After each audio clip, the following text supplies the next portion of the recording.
We have a variety of questions, the majority of which are focused on TPA, or also known as Fast Track. Picture is indicative. Commerce Clause of Article 1, Section 8 of the Constitution empowers Congress to regulate commerce with other nations. Why do you support the unconstitutional TPA? There's a couple others. I oppose Fast Tracking the TPP. How do you plan to vote on this?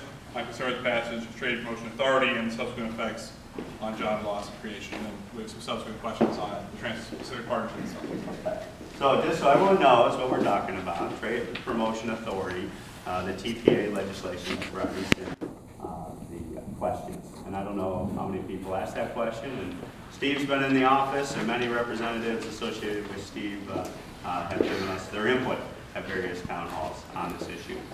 So what we're talking about is the trade agreement and the trade agenda for America's future. And some people are adamant that there should be no additional trade agreements, that we should somehow wall off America and not have these trade agreements with the other worlds or the other countries of the world. I disagree with that. Just to be clear, I've always been clear where we stand on position. With 95% of the world's consumers outside of America's borders, there is going to have to be access to those markets in order to make our goods here to sell them there. And that's what the trade agenda is all about. Now, TPA is the Trade Promotion Authority that sets in motion the mechanism upon which we consider trade agreements. And so what we have put forward in Congress, and we voted out of committee, and I voted for it. Traitor. Straight up with you. I disagree with you, but straight up with you. What Trade Promotion Authority we have envisioned for 2015 is a Trade Promotion Authority that we've never had before. What it is, it requires transparency.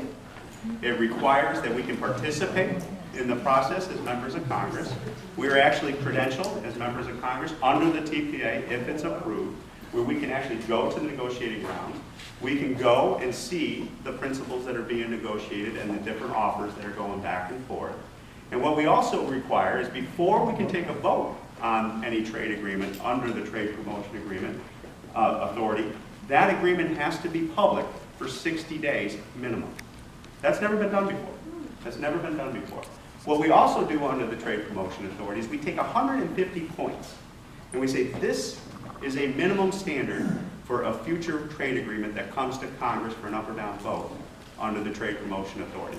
And 150 different points deal with things such as intellectual property rights, human rights, things like currency manipulation has to be addressed, unfair trade practices have to be addressed, phytosanitary standards have to be addressed in the agreements, things that we have said to the administration and our negotiators, these are minimum standards that have to be addressed in order for this agreement to be considered before it can get to the floor of the House for an up or down vote. The other thing that it does is it guarantees that members of Congress vote up or down on the agreement.